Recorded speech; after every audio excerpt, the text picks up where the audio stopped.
watching plays and scores retold. In this podcast the game unfolds.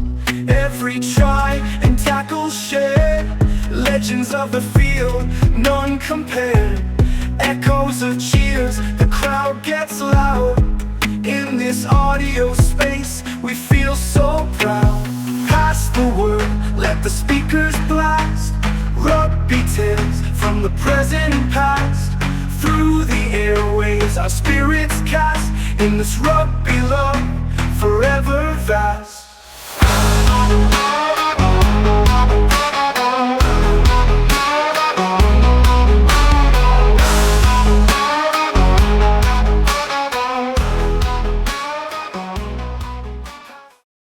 You want to start off with the Lions game, or you want to start off with the South African teams getting one back on the Europeans, hey? Win, win, and one draw. Except for the Cheetahs. But we expected that one. But also they were close. They were close. So close. You know? But that was just pure revenge, I think. With the Ulster game not being played and they already deemed as you're out, just to put a statement. Because they would have played two French teams. It was Racing and who's the other one? They would have played consecutively. So it would have been a tough task to do anyways. Yeah. But to go out on that way, I think they decided, let's make a statement. And almost got it. I think the Cheetahs was the better team on the night. Yes, the squad was going to show that. Same like the Lions. We were the better team, and then at the end, we didn't get the results, but we were good there. The Sharks, the first. Hello, Elias. Hi, not hello. Hi. Hello. Hi, Peter. The Sharks, the first half of their game, I said it on the groups. I said they don't look the better team. And then suddenly, second half, they turn on the turbos. Sure. Didn't expect that one. Really, I didn't think. I think they were in trouble. But second half just blew us away. But I got the feeling as well the opposition were tiring. So I knew, like, by halftime I was like, look, if the Sharks aren't, if you haven't taken them out of the game, expect them to come out the stronger team, because, to travel and hearing the travel issues that the opposition had, it makes sense that they would struggle a bit. Sure, again, like, the same has happened to South African teams as well, where it's now like 51 hours, and you have to send this group on Tuesday, this group on Wednesday, and eventually you all kind of get there and maybe have one or two practices and you play. It's not easy, but I think it got to a point where, you just felt like, there was no way those guys were coming back. But in the Bulls game, that's where I thought, like, it could have gone either way. But I think even with the Sharks game, though, I think up until just after halftime, it was still anyone's game. Yeah. Yeah, The Storm I thought with the Sharks, I said halftime, I said just watch that humidity. 3:00 in the afternoon in Durban, that's next level, especially when it's not overcast. The sun was shining, so I thought that the Sharks would start roller coasting them in the second half. But I also didn't expect it to be so big. But obviously for those guys with the humidity and the sun, 3:00 in the afternoon, it's next level for them. Yeah, true. Yeah. And even the commentators were saying that before the start of the game. They're like, it is really hot in Durban, sort of thing. So, yeah. Yeah. Mm-hmm. The Stormers. You guys surprised with the Stormers? I was a bit surprised. To be honest, I thought this is now the wheels came off last weekend. The Stormers team, we were also proud of them in the URC, beginning of the URC, dominating, no loss, and yet the wheels is coming off at the Championship Cup. But they redeemed themselves very nicely, I must say. Yeah. No, look, it was another game where, again, I had this feeling of it could go either way, but within the first few minutes, I was like, you know what, Stormers are going to run away with this in the second half. You just had that feeling. And actually, sorry, it was Leicester who had the travel issues, not. Actually, I've forgotten even who the Sharks played. Who did the Sharks play? Claremont.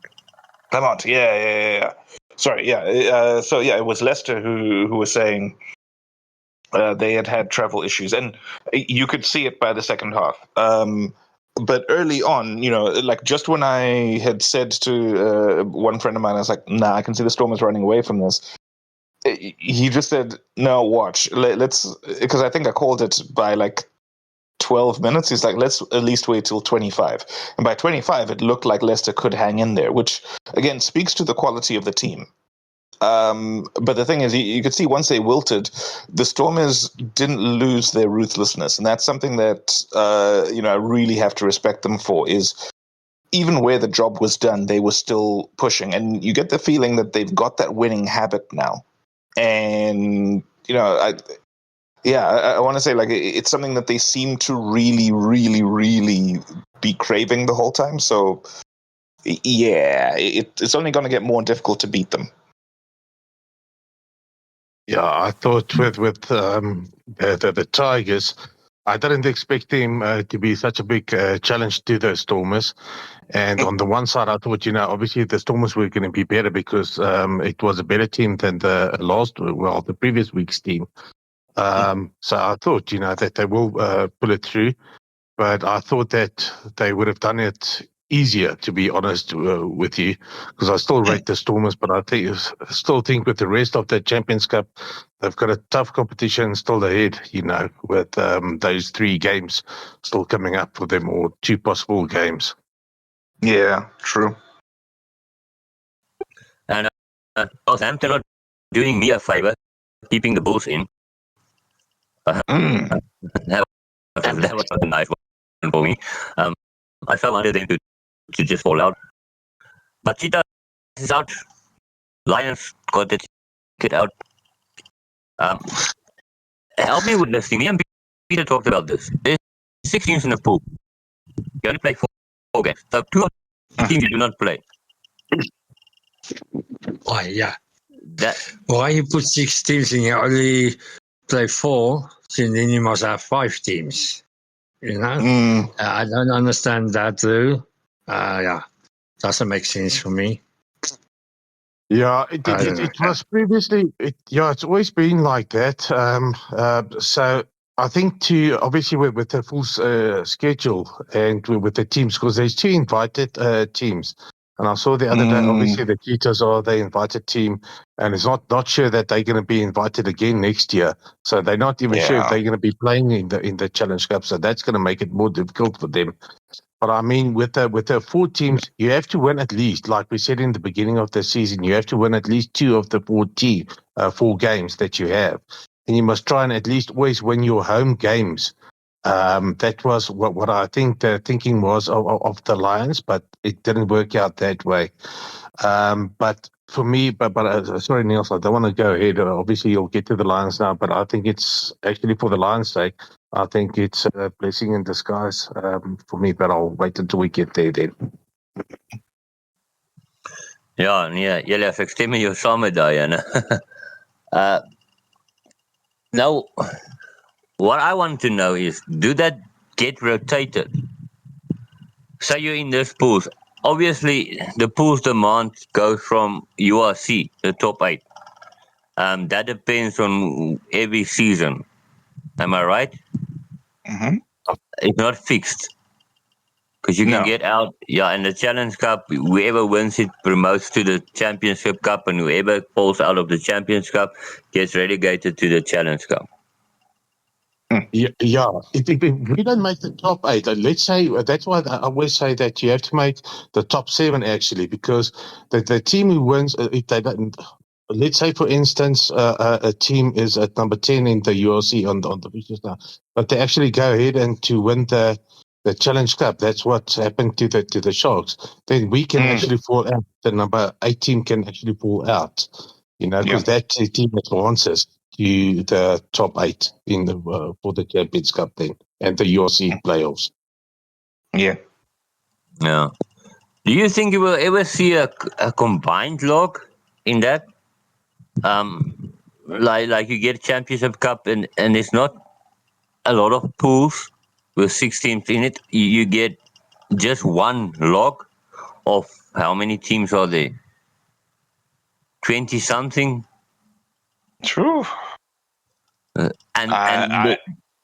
Almost like football, and the one that gets the most points in that season wins it. You don't get playoffs.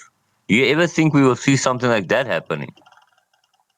I don't think so, just because the scheduling of it would be a lot.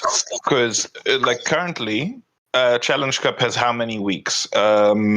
It'll have 4 weeks, and then round of 16, quarters, semis, and final. So that's what, 9 weeks. Okay. Yeah, You 6 know, plus that 3 is 9. Yeah. So that's a lot easier to do than getting it where, you have to go through, even if you say, like, fine, of the 24 teams or however many it is, you only play half of them. It's still so much time. You need to almost say, like, okay, for this year, no URC top 14 or Premiership. We just do this to see who's the best. The reason I'm asking is I saw a video of a guy speaking about this, and he said, with the URC, most of it or many of the teams of the URC play in a Challenge Cup or the Championship Cup. Why not let the URC fall away and then do that in a Challenge Cup and a Champions Cup? Like, the Challenge Cup will be your second tier, and your first tier will obviously be Champions Cup. But then do it like a one-round thing, and the log leader takes it, both with Championship Cup and Challenge Cup. And then I was thinking to myself, would that actually help with the logistics and stuff? And a team like Leinster, you don't have to worry about URC. You don't have to jiggle 2 balls, Championship Cup and URC. Will they actually buy into something like that? That's what I'm asking. It's not rumors that it's going to happen. It was just a guy speaking about the possibility of that being a real thing. And that made me wonder. Yes, I know you know the European rugby much better than I do. Logistic-wise, will that be better if the URC fall away and you only have the Champions Cup and you have the Challenge Cup and you do it like that, one round, and the leader takes it, no playoffs? I mean, for that to happen, you'll have to have basically 80% of the global unions and clubs to agree to that, and I think that will take many years to actually accomplish and to work it out. Just for this Nations Cup that's starting next year that I'm super excited about. That was years in planning in that, and it took a lot of time for the nations, all the nations, to agree on it. So I can't really see that it will happen soon, but I mean, it makes sense to me anyway, though, what you're saying. Moya, your thoughts? You think it will, in 10 years' time or 15 years' time? Because there's a lot of rugby being played. Let's be honest, there's this tournament popping up. Is that Nations Cup coming now? There's a lot of rugby being played. So how do you make it less? You just advance one tournament more and sacrifice the least better one. Yeah, I think so. Here's the problem: it becomes a bit scary to think about because I suppose the question is, if you condense it to that, how do teams shift from one to the other? Because, for example, if you say only the team who wins Challenge Cup or the Challenge League will progress to, let's say top two get promoted, bottom two from Champions Cup get relegated. You get the feeling that there probably won't be much change between the two leagues. Whereas now, the beauty of the current situation is you'll find, for example, especially with the French teams, their league is so competitive that this year there's a team, there's always the usual suspects in Champions Cup. But you'll find there's some teams where you're like, oh, how is this team in Champions Cup? Think about Po, who the Bulls played, if I remember correctly. We played them in Challenge Cup a couple of seasons ago, if I remember right. And, there's teams where you see thinking, and I'm thinking as well, Montpellier, who, they've won actually, hang on. I'm not sure if they've won Champions Cup, but they've been good in the top 14 for a while, and suddenly they're in a bit of a dip and they're in Challenge Cup. So, you want those fluctuations to happen, but if you're going to do that, there's a thought that goes like so. South Africa should, and the problem is it will mean a massive loss of money, etc. But if it was as financially viable, South Africa should actually drop from the URC and just do the Currie Cup as their entry to Champions Cup and Challenge Cup. Because then, your season is aligned where, imagine if we were playing Currie Cup, now sort of between September and June. Currie Cup goes and, we have the breaks for what you call it, for Challenge Cup and Champions Cup. And, sort of, you can say the top two franchises are in one, bottom two franchises are in the other, or something. But the practicalities of it are just really messy. But that would minimize the rugby, while making it also a thing where the Currie Cup is now back to the prominence it should have, while also SA teams have higher honors they can also chase, and it's not where they're only used to playing against each other.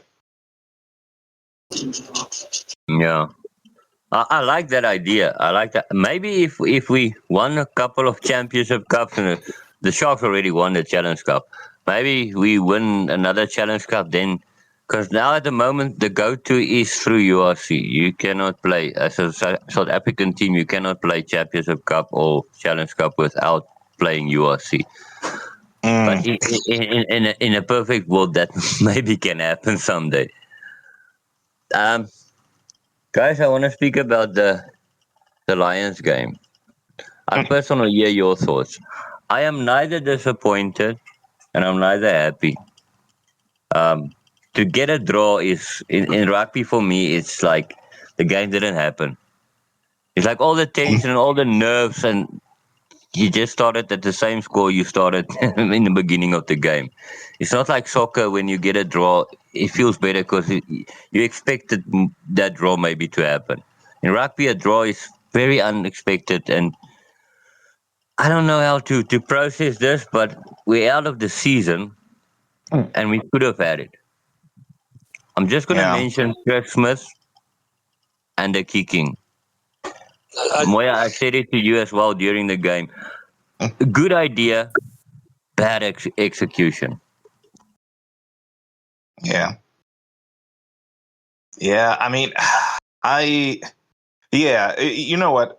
One thing I took heart from was the Perpignan felt relief when they won. It wasn't so much joy; it was relief. And I'm like, okay, that's kind of what not when they won, sorry, when they drew. But I mean, they won in terms of they progressed, in the competition, and we didn't. But that's kind of what you want, where they let the opposition feel like, whew, we actually got away with one there, rather than them feeling like, yeah, we beat these guys, or even where we drew. Yeah, look, in fairness, like I do agree the execution of the in-game kicking could have been better, but that weather was not cooperating. I always say, like, when you can see the rain, like there's some shots where the rain will be visible even if it's light, but the ones where you won't know it's raining till they zoom in. If you can notice the rain on that, which we could on like especially in the second half of our game, I just felt like, yeah, again, the idea of kicking was good, execution was difficult, and I think that's also why we didn't go for poles with the last penalty. Was just with the way the wind was going, it probably would have fallen short, like when Perpignan tried a penalty and it dipped short. So, yeah. Also, like, mixed feelings about it. I'm not, like, I wasn't angry at the end of the game. I was a bit disappointed, but at the same time, I was like, you know what? We played a lot better than we usually do, particularly in wet weather. And I think that's where the players can really look at themselves and say, like, look, guys, you know what? There's a lot of things we did better. Yes, there's still some work-ons, but we're getting there in terms of, being able to play in all conditions.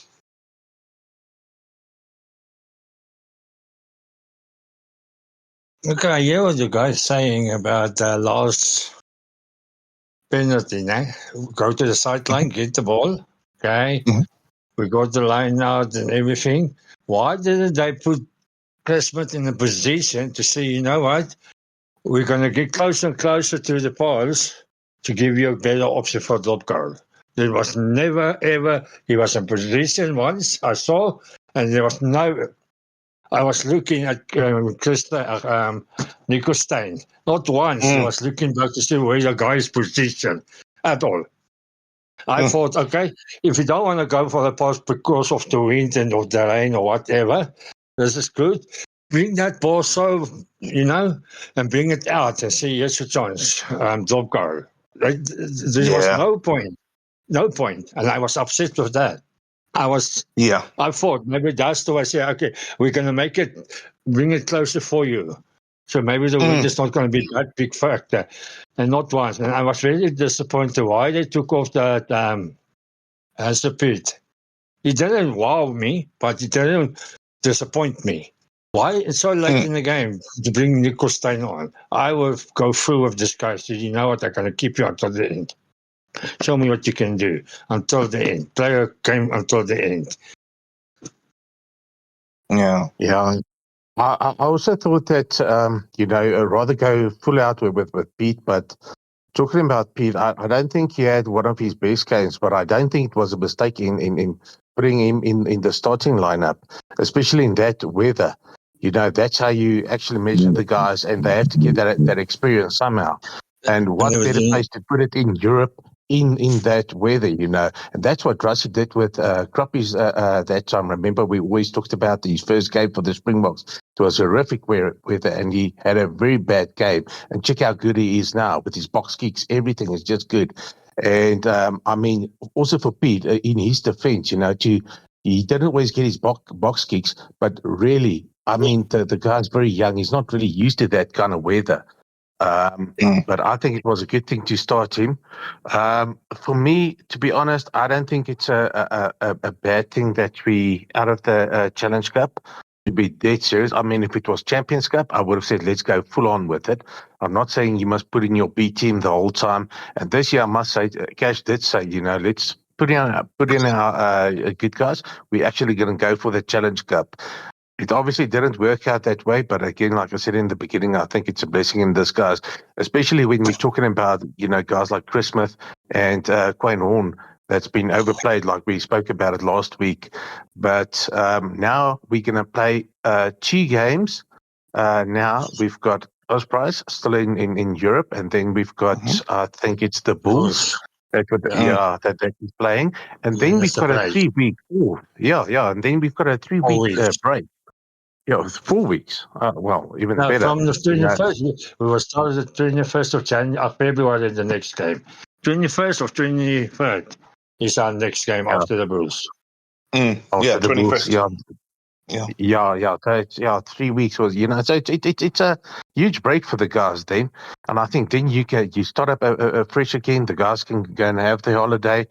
And we've actually got an advantage there because we've got tough games. I think we've got 8 or 9 games left, and we've all got our local derbies now. Luckily, all of them are at the park. And I think if we can win the South African Shield, it's going to mean, according to me, that means more than, winning the Challenge Cup or going to the playoffs in the Challenge Cup. So I really feel that this year, I really think that we can advance to the URC. I think we're playing Leinster away. I think that's our last game. I'm speaking under correction now. And we've got this week Ospreys that we're playing away again, obviously. And I'm thinking that they will put in a strong team again this week.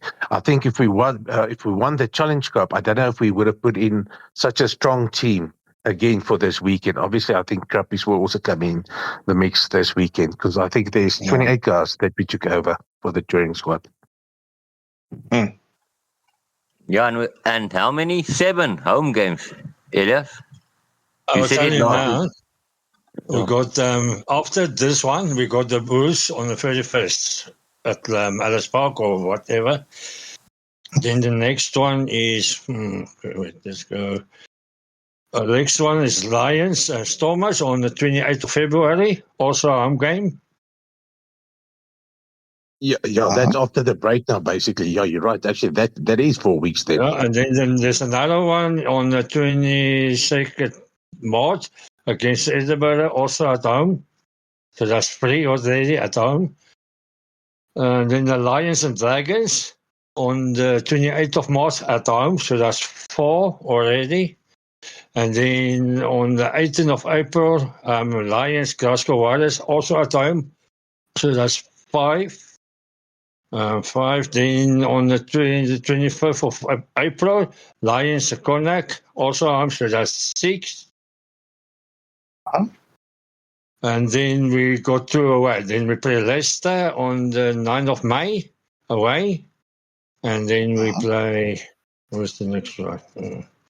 Should be then we Munster. play Leicester on the 16th of May away. So we've got 8 games, 6 home, 2 away. Okay, 6 game home. And we have 1 in hand.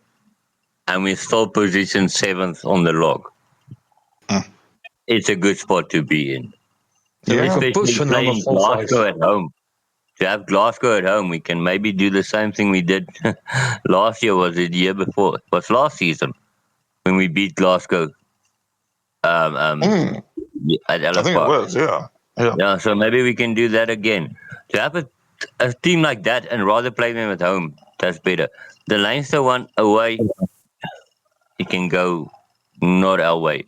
But at least make count now of the home games. We see in the derbies, the away derbies, we are doing good. We are doing very well. So continue with that in the home games. Get 2 out of the 3 home as well, like we did away.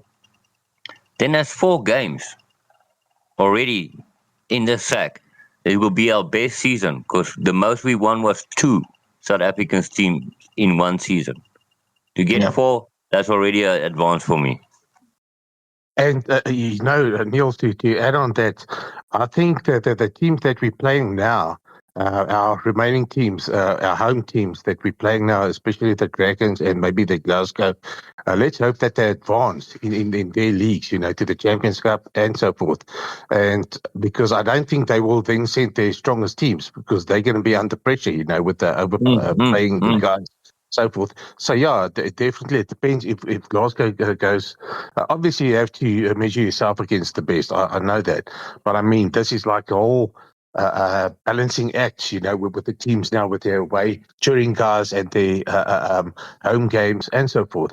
So if Glasgow goes through, which is very possible, I don't think they will send their best guys to play Dragons. Oh, that will be according to me, that will be easy one. We can win that. And what did you say, Peter?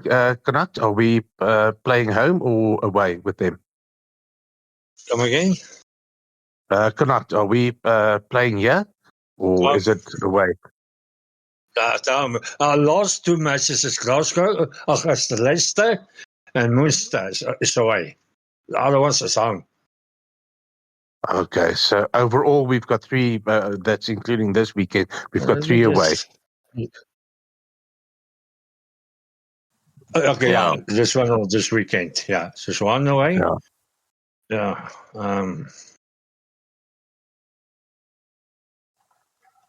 Ospreys, we only won them that one season away. Ospreys. Or have we not won that? Wasn't that one where we went and won the 3 on tour? We played Edinburgh, won them there. Wasn't Ospreys one of them? There were 3 teams. And they also beneath us, below us at this stage. I think we 7th and I think they 9 or 10. So we can pull it off this weekend again. I'm hoping. I don't know what the weather is going to be like there in Wales. I don't know what it's going to be like. Hopefully it's a dry game. I hope so too. If it's a wet game, we already had a wet preview now. Just to add a little bit of winter. And then we can that's my thing. It's like we can't have it be anywhere close to what it was last time because, wow. Or what it was last week because, that was a lot of rain. Oh, what? Yeah. And with that one, even the weather, with that one, I was supposed to read that so well. No, we really did. Yeah. The line out. I never saw the struggle or whatever. We were even the strongest team on defense and attacking us out in the weather. Because at the point you couldn't see what's raining, and then suddenly the camera changed and you saw, wow, it's raining. Mm-hmm. Yeah. Also, I found results against Ospreys. So 25th March 2022, we were at home. We beat them 45-15. 24th September 2022, we beat them 28-27. We were away. Then 30th March 2024, we were away. They beat us 36-21. And then last year we played them at home. 17th of May, we beat them 29-28. So you got a 50% against them. Yeah. Oddly enough, in Challenge Cup, that's where they've had our number consistently. Like the 2 times we played them in Challenge Cup, they've beaten us. Once by 10 points and once by 16 points. But URC, we keep flip-flopping. So my hope is that now, we can actually say like, okay, fine, you know what, we've beaten them. Let's beat them twice in a row. Yeah. I see that number 9 with 18 points, and we're number 7 with 21 points. Yeah. So that's the thing. They play already 9 games. We play 8. So we've got a game in hand. So I think let's use that to our advantage. Yeah. I just want to come back to Hashim Pete. I just want to say something. I agree with you guys that he did not impress. I was not well, but Like it we didn't too expecting. bad. Exactly. He did better than Mornay did in the wet games. Mm-hmm. Even Nico Stein, he do more than Nico Stein. I think they must tell Nico Stein to go. Be serious. Someone told me, they say they think Krapis is going to go to the Stormers. This rumor he's just playing and then he's going to leave. And I say, I don't think so.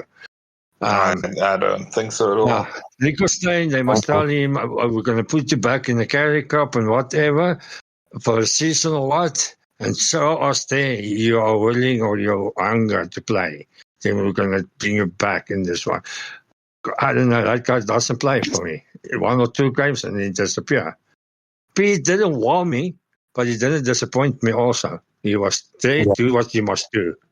Maybe that was the way to say he didn't do too much of the weather. I wanted to do this and this and this, and he was doing that for me. He was there when the ball came out. He was there. Defense, he was there. Attacking, he was there. Now he didn't wow me like the first game when we beat the Sharks with that try, but he didn't disappoint me either. Yeah, and he look, read the game well. Yeah, he passes that's what you need. To the right side. Yeah, and he's like a 20-year-old playing like a 28-year-old. You guys hear what I'm trying to say? He has so much experience in such short time with such short game times that he had with the ball, whatever rugby he played. He's a very mature player for his age. And to be thrown into a wet game, you can't expect him to do the magic stuff that he did in other games or coming off the bench like last weekend. You have 80 minutes. That's grinding because it's not your normal running rugby and this stuff. You can't make quick decisions. You have to calculate where the gaps are, where your forwards is positioned, where this, where that. And he handled it great. I would just like to see him in a dry game, playing his normal game and starting. I think then we can see how does he measure up against Krapis or Nico Stein. It's unfair to say, listen, he didn't have this awesome game. We expected him to get 2 tries and 5 assists or whatever, and he didn't do that. So, bench him again.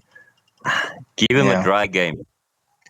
But even with the way he managed the game, call me silly. In a wet game, if Osprey's game is wet, I will still start him again because you know he's not going to disappoint you. Yeah. Well, that's my thing. It's like my hope is that we start him and bring Krapis on. That could actually be a good way of approaching things.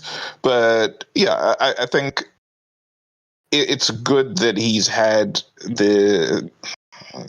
Feels weird to say trial by fire, so I say try by water. Because now we know, okay, in wet conditions, he's someone we can rely on. And I agree, you want to see him in a dry game. And I think, what's nice is that we have, 6 home games where he's bound to feature at some point. I do think we need to also just remember he won't feature in every game, and that's okay. Rotation is a thing, because I want to remind everyone that there was a time where, not everyone, but majority of people were like, no, we need more Nico Stein. Why are we not getting more Nico Stein? And we eventually got it. And now the thing is like, okay, you know what? Fine. Pete is showing us good things. But I think Nico Stein still can contribute. I have said a gripe that I have with him is similar to one that I had with Andre Wardner, and in some ways Ross Grenier back in the day, where there's times where the delivery seems a lot slower than it should be, but then suddenly they remember they've got pace. So, I'd say like that would be a bit of a work on for him, but his tactical play is good. And, again, it's like, this guy's a veteran at 22, 23. So, yeah, hopefully, hopefully he lets that experience shine through. He can mature. You know what irks me a little bit? When the good news came and Koen Horn is staying, and we're signing now Boan Venter, and how many players we signed, and it feels like the Lions is keeping watch over their players now. It's not just you're gonna look at the tackle with Elekani with the Sharks. We put in a demand and listen, we want this guy. We're not gonna play nice. We want him to be that really demanding and say, listen, this player stays with us, or we want this player.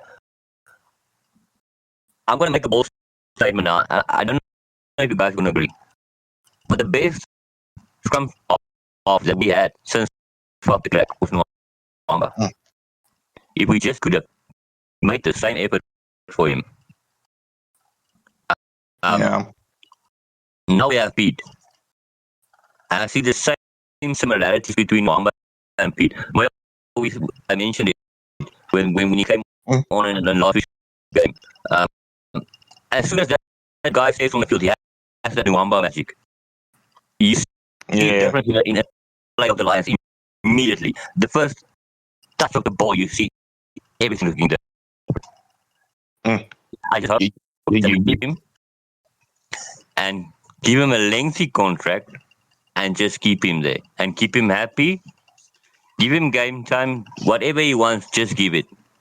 Because Krappies, when there's a rumor, there is some basis to that rumor. And now he's a Springbok, and we know what happens. When Lions get Springboks, they get taken away out of Lions. Either by a South African team or they go overseas. Your price go up and your time with the Lions, your loyalty goes down, but your value goes up. Once you're a Springbok and you're in a Lions jersey.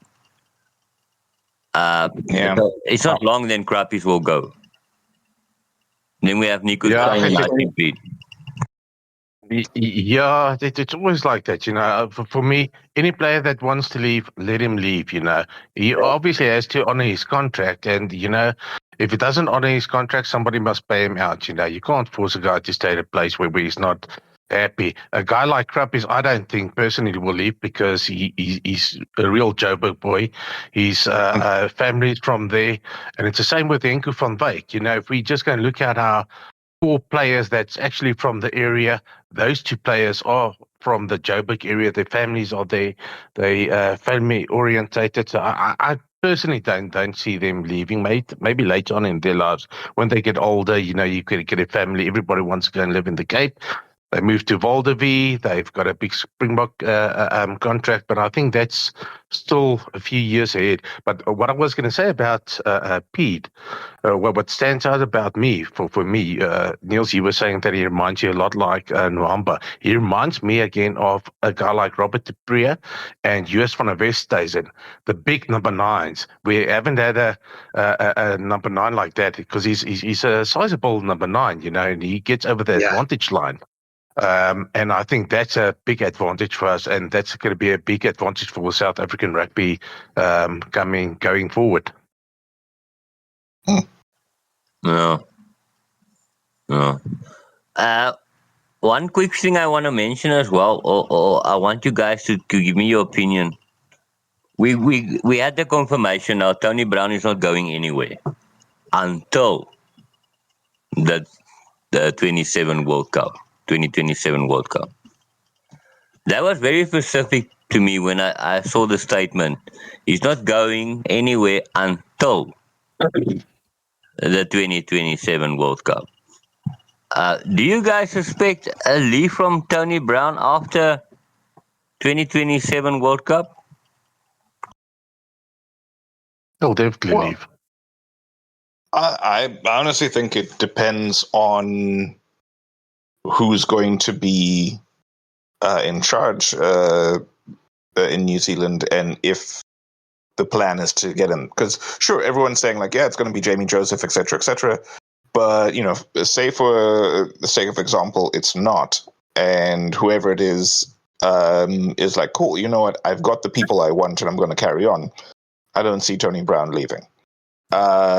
Similarly, say, Jamie Joseph comes in and end of the World Cup, they're like, yeah, look, we know we only gave you 2 years, but nah, we're still like, things have gotten worse for us rather than better. And, with the quality that we have, things shouldn't be getting worse. So sorry, we're not renewing.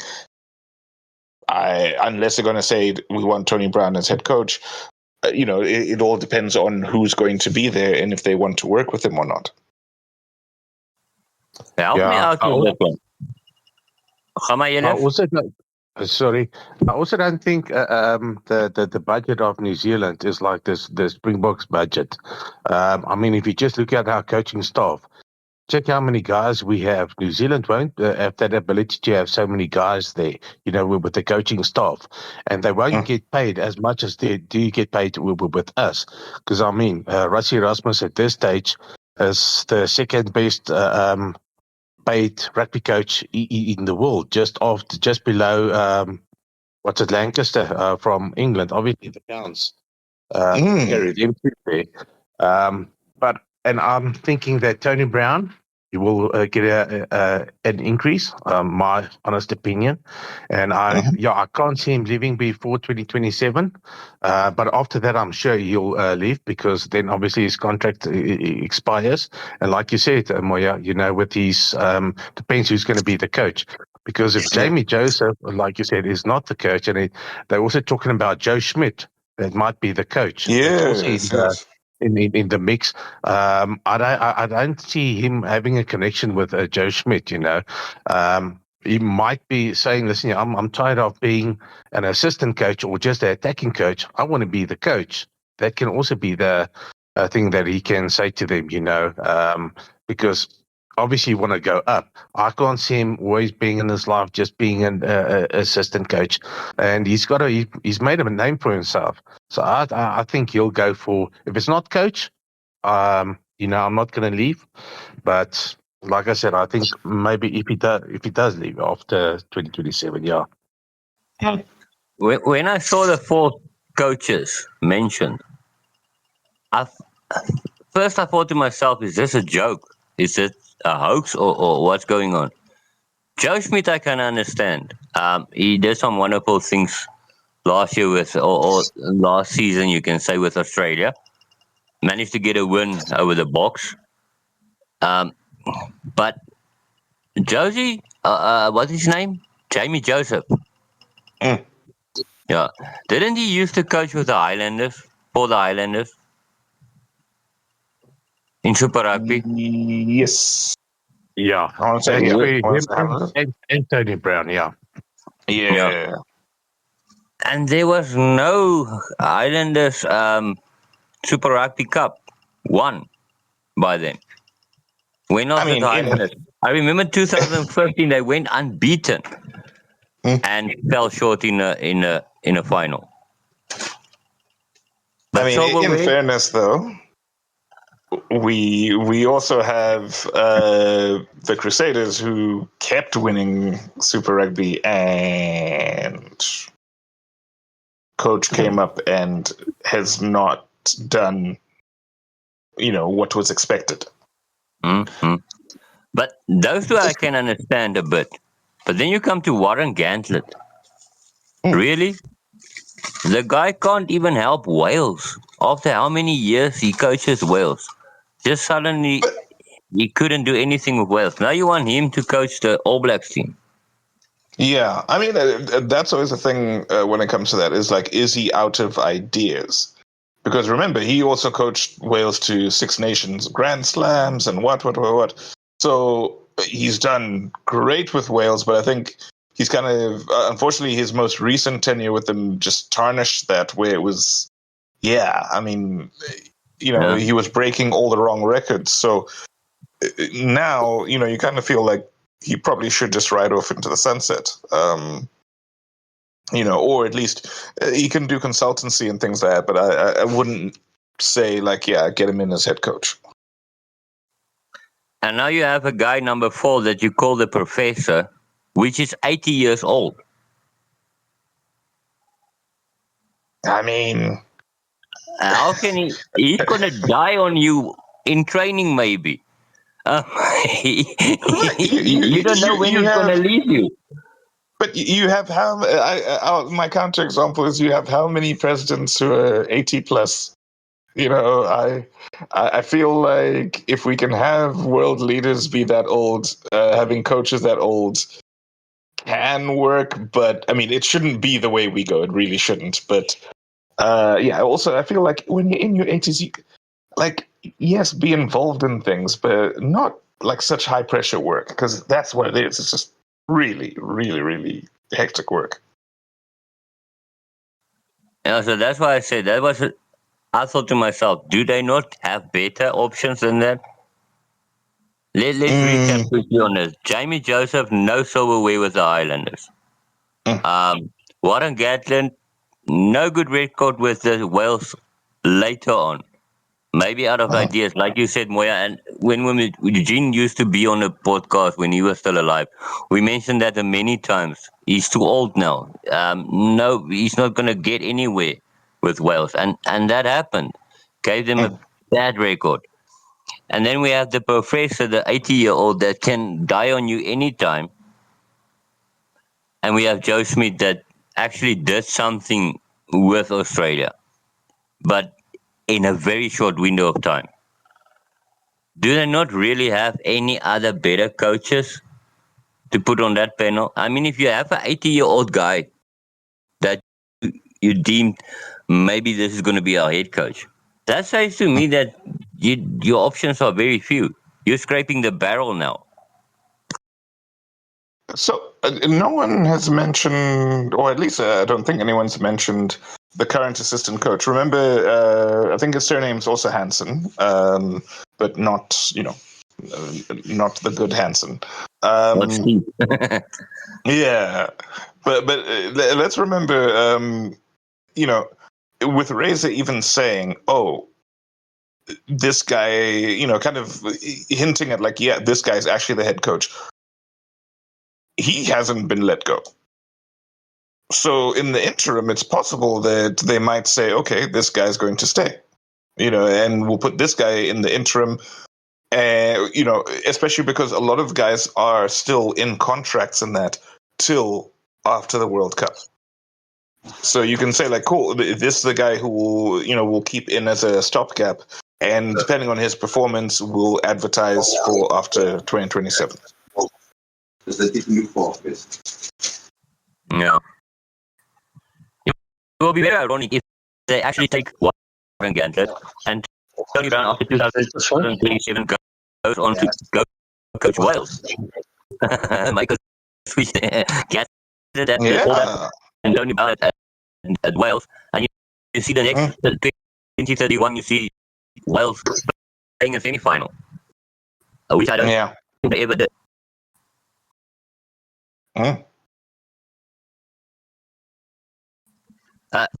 Other quick one, more local.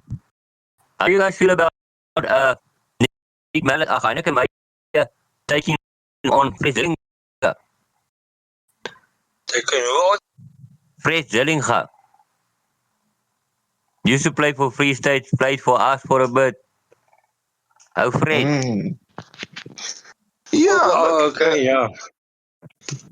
What was the job. state of trial? Took him out of retirement for this one.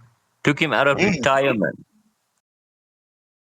Yeah, played many games for the Sharks also, yeah. Yeah. Look, I think a good call if he's going to be player coach sort of thing, but also, he'll be playing SA Cup, he'll be playing Currie Cup First Division. You get the feeling, even coming out of retirement, he should be able to make a positive contribution there. Actually, a very positive contribution. Because Heineken Meyer is putting together actually a fairly strong squad. And it's great where you can see the ambitions there for like, okay, let's get into Currie Cup Premier Division. So, yeah.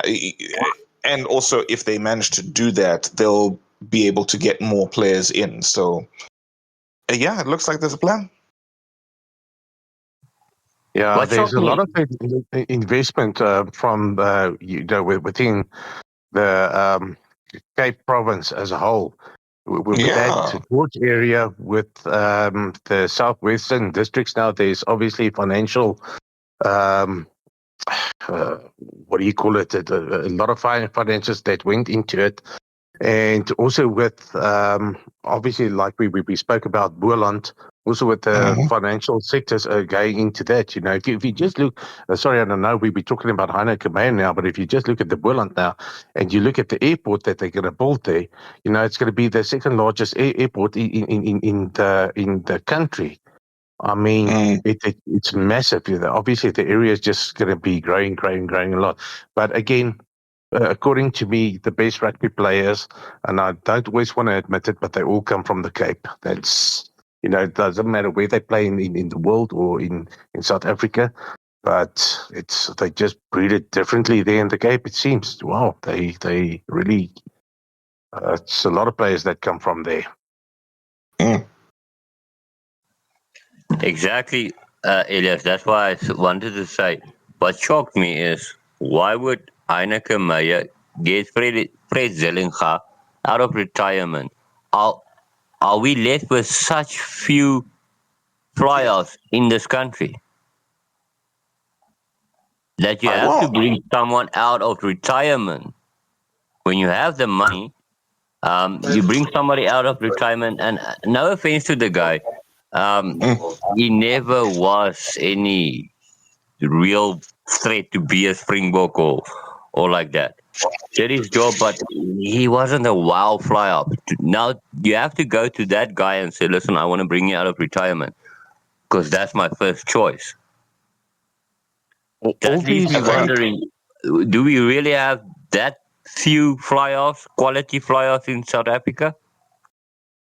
Mm. it's a blue ball thinking, the way they think, obviously with Heineken Meyer, is a Pretoria guy, and the way that the blue bulls always think, they like a guy like a Chris Smith type of player, a Pollard type of player, and Zellinga also falls in that category. He doesn't do anything spectacular, but he does the normal number 10 fly off, duties kick to the post. And I think maybe that's the way that Heineken Meyer is thinking about it.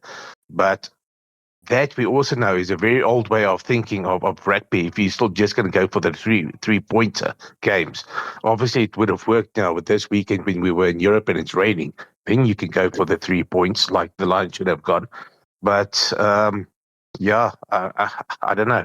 For me, also, it was a shock just to hear, for Zellinga coming out of retirement, not even, playing in Japan or second division in Japan or anything, out of retirement. Yeah.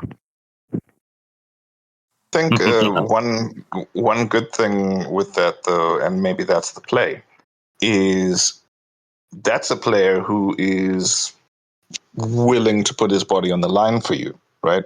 Because, like, when you've called someone, think of it this way: it's the classic 80s/90s action movie thing. Someone's on a farm somewhere, and suddenly there's like a convoy of convoy of usually like black SUVs or that, like, rocking up. Someone gets out and looks very important, and the person on the farm's like, hey, I'm done with that life. It's like, hey, we need you. Like, I wouldn't have come to you if it wasn't urgent. And negotiation, they come through and they do a stellar job. That's kind of what they're going for there, right? Because now Zellinger is going to be like, you know what? Even when I retired, and even where, people thought I was done, this coach believed in me so much to reach out to me and say, I have an important role for you in this team. I think for what we want to achieve at this team, you are crucial. I honestly think that's gonna, Who's the guy? yeah. Because no one was looking at him or thinking Mhm. about him. Suddenly, he's going to get pushed and say, wow. And he's going to give everything because he's got nothing to Exactly. lose. And he's going to give Exactly. everything. And maybe he's surprised in a year or in a short time, he was surprised and someone oversees him and say, look at this. Oh, look here, look at that. You know? Exactly. How do you feel if I tell you guys we must open our wallet for John Ray Rudolph? The Lions should buy John Ray Rudolph. Hy staan Griek was. As Pieter? Hy is nog steeds gecontacteerd by Griek was of by Cheetahs. Hy's net geleen aan die balle. En blijkbaar hy stel belang om hulle toe te kom, maar lyk of hulle hom wil gaan koop die Cheetahs of waar hy nou is, die Cheetahs op die Griek was, nie? Om te hulle gebruik hom net. En ja, hy het hom so 2 of 3 weke terug het hulle hom geteken. Ekskuus, ek val jy in die rede daarso nie. Hulle het hom toe nou geteken. Ja, hy was onder ja. Nou onlangs, het was baie klein berig gewees in die media. So it wasn't a big article. It was just a short thing that they said now that they actually did buy him. Now I think Ackerman obviously saw the value in him, and yeah, I think it was about 2 or 3 weeks ago he got a contract at the Bulls now. That guy's playing his best right now. He is, and what I like is that he's not as much of a yellow card liability as he was previously, because that's the thing. It's like there's some players like that, and I'll say this: Willy Engelbrecht was one as well, where there was a time where you knew he was putting up cards. Yeah, Cohen Jasper as well. Yeah. Oh no! Sorry, Jasper Wiese, not Cohen Jasper. Yeah. Sorry, yeah, Jasper Wiese. Yeah, exactly. So it's great where players put in that work, and you can now see, okay, they are, they're that much better. Yeah, it makes it an interesting one. So what happened to Hanekom then? Do you think they get tired of his got injured? Now we're going to replace you and put you on the side? No. He's still I think he's only just returning to fitness now. So Ackerman was saying he doesn't want to rush him back.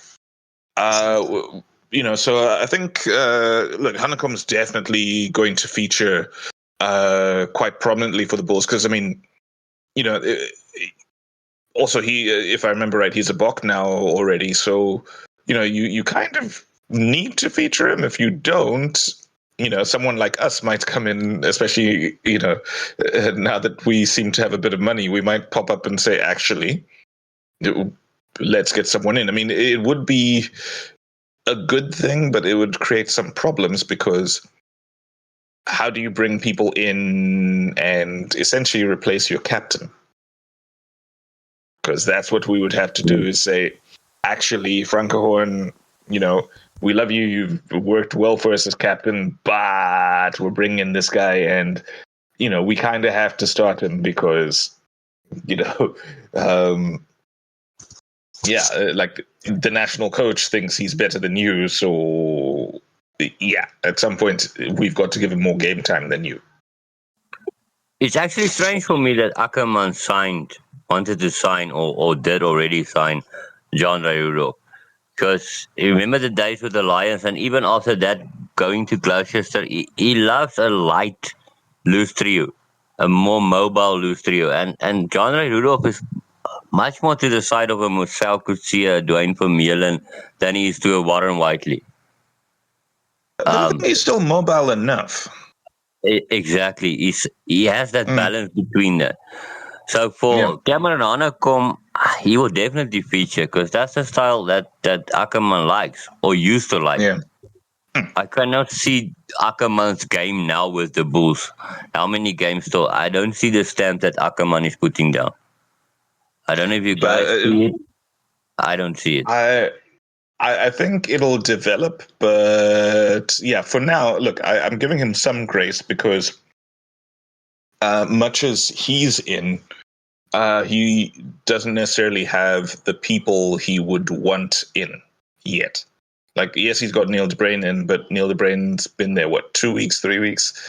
It's still very early days in that regard. So, I want to say next season is where I'll be like, okay, now, Curry Cup and next season would be where we would see more of okay, this is what Ackerman's bringing in because, he's now got, if any of the other assistants are going to go, it'll probably be end of the season. So, he'll be able to then be like, cool, this is who I'm working with and this is what we're going to do. Yeah, guys, we're going a lot of 7 minutes over time so far. I'm going to put the backup buddy at the end for Womani. I promised his wife to do it. I'm going to do it at the end. And it's the least moment that Elias like of the podcast when it comes to the predictions, because we don't know the team yet. But that makes it fun. Can I ask before we go off? Sorry, Peter? Before we go off, there's a player that I was watching now in the Lions team, and he's impressing me a lot. Etienne Oosthuizen. Yeah. Yeah, that's it. There's a lot of locks. We have good locks. But I think he's just standing out. I feel like the first one that came in and came out. He's been always the best out of players around him or before you. That's it, and I really love that he's doing that, especially because, a similar thing to Cornel Hendricks, the late Cornel Hendricks, where, got told he couldn't play because of a heart condition, and, after a while was told, okay, you can give it a try. He's embracing that opportunity with both hands, and really, really, really impressive at the moment. You guys know, a couple of years ago, let's say 3 years back, the only two locks that we had was actually Ruben Skuman and Reino Nordnagel. That you can deem reliable, that will get the job done. Now we have Slobrom in the mix, that if I see him on a team sheet, I'm not like, oh, this is going to go bad. We have Darian Landsberg. If I see him, I know, okay, we have another fetcher possibility. Etienne Oosthuizen. The list goes on. That's why I say we have so very talented locks. And the different combinations you can throw with that. If we get a better hooker, or not a better hooker, let's not say a better hooker. PJ is good enough at some games. Mornay Brandon is good enough at some point in the game. If we can get a consistent hooker that finds his jumpers, then lineouts will be sorted. I don't think it's a fault of the jumpers. I think it's a fault of the thrower, the hooker. PJ is not consistent each and every game. Pasagi left now, he's retired. But when he used to play, it was the same thing. Mornay Brandon, the same thing. He gets one or two good throws and then suddenly 2 or 3 bad ones. Or one game in, every throw goes. Sorry, Peter? I see. I don't understand. One thing that's upset me a lot, even in lineouts, we don't jump. Why not? Jump. Doesn't matter where on the field it is.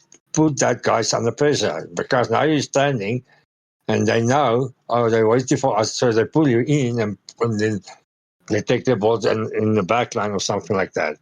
Jump. Victor Matchwood was saying the other day, someone was sending me a clip. He was talking. He said, why are people not jumping in lineouts anymore? They're standing and look at what the other guy's going to do. He said, jump. Put them under pressure. And if you skew, and you don't jump, they leave it. The moment you start jumping and the ball skew, they give you the ball. Because of the driving more, Peter. Some teams will do it on a halfway line. So they do it anywhere on the field. They like the driving more. Since the driving more became this big thing, you see non-contested lineouts. Because you're expecting that. So you don't want your players in the air. You already want to get that advantage to push against somebody that wants to maul you. It depends on who's throwing the ball as well. Is it your throw, their throw? um, and where on a field it is. I think that's the reason. Yeah, agreed. I still feel, Niels, I still say one hooker that we need, and we need an extra lock. I'm very impressed with Westhuizen, but I still don't feel that the other locks are always consistent enough, my honest opinion about our locks. And I think that's our big shortcoming there. In a way, also Byron Petersen, according to me, didn't do his work properly there, and he's now with the under-20s, I think. And I'm glad that what's his name, Vessel Roo, is there now, because it really looks to me that the lineouts are actually working out a bit better now, according to me. I also like Lance Back because he gives you that extra length in the lineouts, and he's a very good jumper. But I still feel that we need a bit more depth in the locks, a good lock. But if you ask me now who we have to buy, I don't know. Maybe there's a guy overseas playing, but he's playing for the Saints now. I don't think we can afford him. A guy like Leroux Roots, I think with a guy like him and Westhuizen, two heavyweights there, also with the scrums, because your scrums are always just as good as your, the guys pushing at the back, your number 4 and your 5. But I still feel that we need maybe one good lock, and obviously, like you said, a hooker. Then I'm thinking that I think we sorted our back line. I really think we sorted there. Our loose trio, I think we sorted there. Coaches, yeah, that's obviously another subject for another day again. But at this stage, he's not doing too bad. But yeah. Guys, let's wrap it up. Predictions.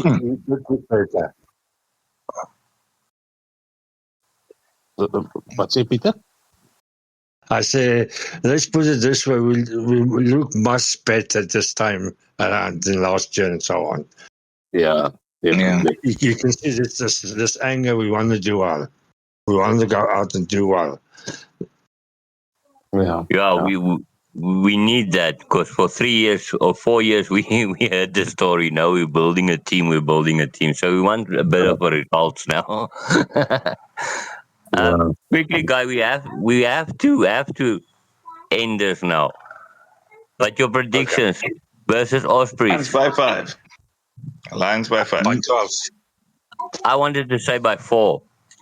But Moya, you jumped me. We're so close. Last week it was 5 and 6. Now it's 4 and 5.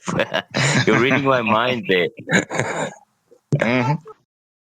I will go, as I said last week, I will go with a close win again. Unfortunately, it didn't go our way, but it was a draw. I said by 1 point last week, I think 1 or 2 points. And this week, I'll say 3 points. I'll go lower than what you guys are going, because it's a away game. Obviously, it depends what team we're playing again. But yeah, 3 points. So we have the 3, 4, and a 5. And Peter, Jonavas? I will go by 8 points. Okay, so it's 3, 4, 5, and 8. Nice, sounds good to me. At least nobody is saying we're going to lose the game. Because I always have to check Peter, because Peter is too honest. He will say if he thinks we're going to lose. So we must keep him in check. I'm impressed with the team, actually. They impressed me in the weather and everything. Just here and there, okay. But I'm very, very impressed. This bond around the players, and I'm happy. It seems like they're happy to play together, and that's just only can do it. Yep.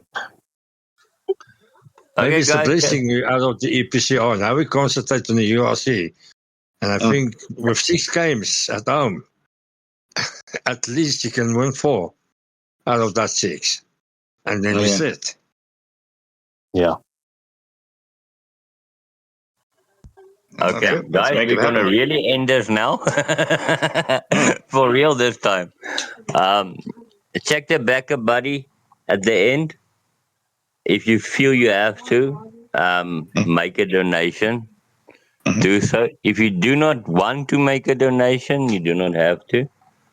It's up to you. But yeah, let's not forget it's one of the Lions, one of the group, and I was quite a bit fond of the man. So yeah, let's sign us off. See you guys next week, and enjoy the week. Whether it's raining, whether you're burning with the sun, whether it's snowing, doesn't matter. At least we're gonna win Ospreys. Bye bye. So, bye, guys. Bye. All the best. Bye.